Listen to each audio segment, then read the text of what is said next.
I think that these kids have tremendous potential to impact their world in a positive way. The idea was just to take what I do, which is printing paper through a press, making designs, and then we could put it out in the world. The idea was for them to come up with a positive message and sort of maybe some ideas for imagery that could go with that.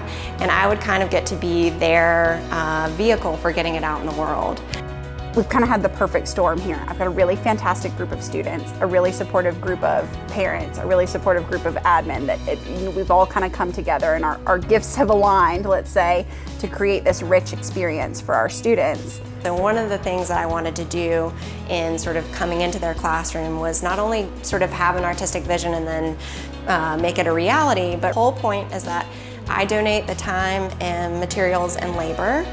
They're sort of like the brain behind it, and then I'll use my platform, which is my website, to sell the prints, and then 100% of everything will get to go to whichever charity nonprofit they want it to go to. So this is called a letterpress.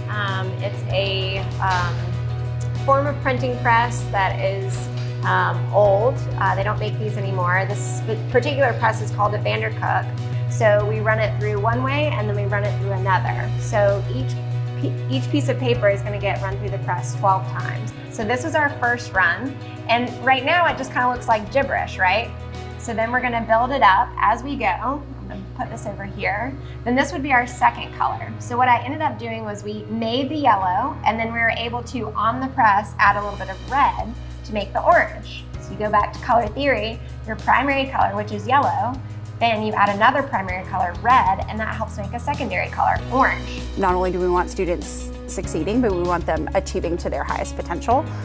So being able to see the real world application of, oh, okay, so art is a real profession that somebody can do, but it's not just deciding what you're going to draw and then drawing. There's a business component to it as well. Okay, how do you market something to get the most attention, and how do you set a goal?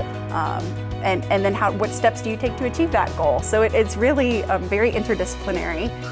I'm gonna roll it down, and I'm just gonna put my hand here lightly just to kind of make sure the paper stays in the right position. So it's rolling over those letters now, and I can feel a little bit of pressure because it's physically printing over them. And then that release at the end allows me to pull my paper out of the press, and then I can make sure that everything's exactly where it needs to be. So we just printed that S, the I, the H, and then the little top of the K. Boom.